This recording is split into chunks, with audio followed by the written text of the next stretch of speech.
Support for this project was provided by Briggs and Stratton. To learn more about the new Q6500 generator, stick around at the end of the video and we'll take a closer look. Hey, what's up guys? Today I'm going to build a very shallow cabinet to store my spray paint. The bottom three shelves will be for spray paint. Spray paint cans are just about 8 inches, a little bit less. And then I'll have a top shelf which will be a little bit taller, and that will be able to fit things like WD-40. If you want to build this project, I will have free plans that you can find on my website. And I'm going to get started by first cutting all the parts to size.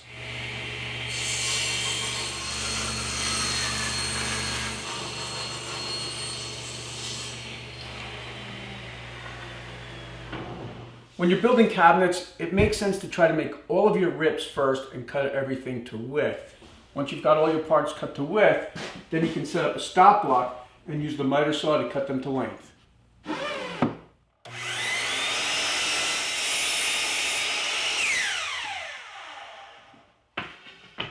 When I was figuring out the distance in between the shelves of the cabinet, I made what some people call a story stick.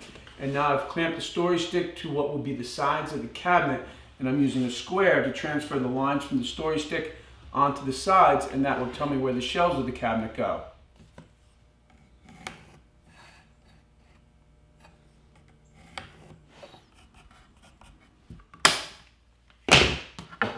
I'm using pocket holes to build this cabinet, and this is an old Craig jig. You can't buy this one anymore, but the new ones work just as well. They're just not pneumatic.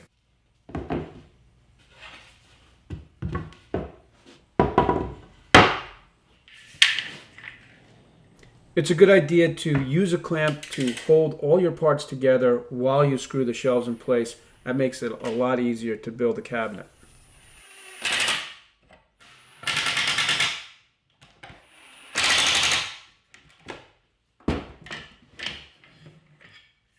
Now I've got the cabinet put together and I'm ready to attach the face frame. I'll cut it to size and I'll attach it with wood glue and 1.5 nails in the nail gun.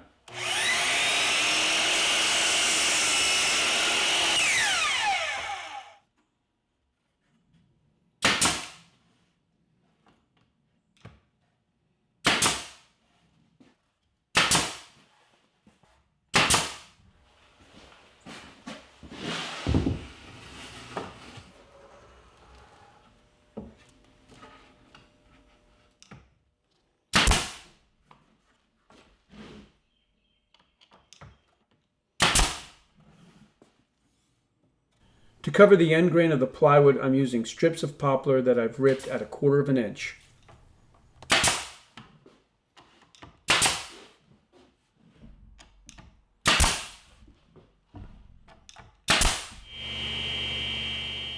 For the doors of the cabinet, I'm using 3/4 inch birch plywood.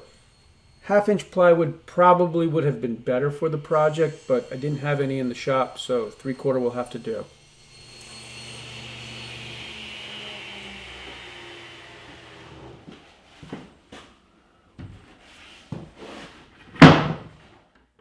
For the hinges, I'm not sure what these are called, but they're very common hinges that you can find at any home store or hardware store. And I'm using a self-centering Vicks bit to install the hinge. The self-centering drill bit makes installing the hinge and hanging the doors super easy.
the way this turned out. And I love this organization. I just like the way these cans look. This is the kind of thing that makes me happy and calms me down a little bit. So if you want to build this project, I will have plans. You can find them on my website. You can alter the plans however you like to make it fit in your own shop. The main measurements really are the distance between the shelves and the depth of the shelves, and those will be on the plans. As always, thanks for tuning in, and I'll see you next time.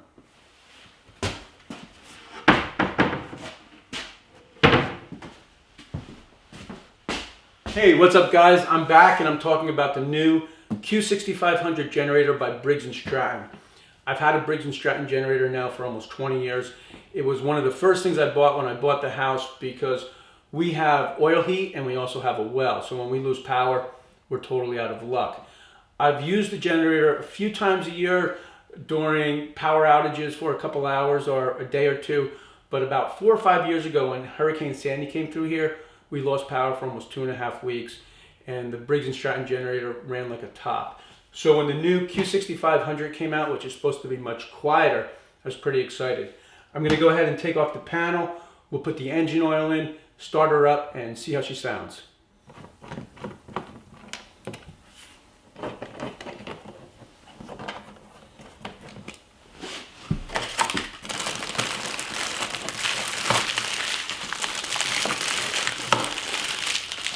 The generator comes with oil. You can see it's in a pouch.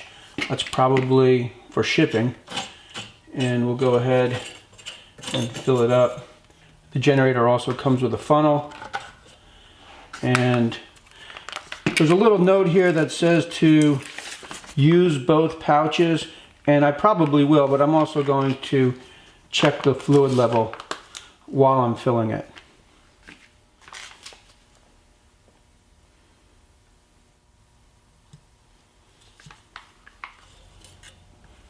Okay, that looks pretty good. It took about 1 3/4 of a bag. So when you get to about 1 1/2 a bag, start checking because you don't want to overfill.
Okay, well there you have it.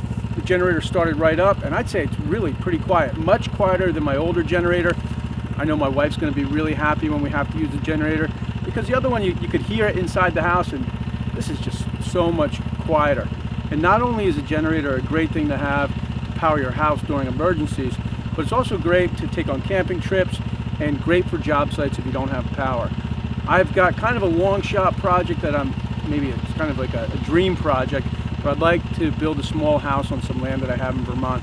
And if I can get that to happen, this generator is going to come in real handy. So as always guys, thanks for tuning in, and I'll see you next time.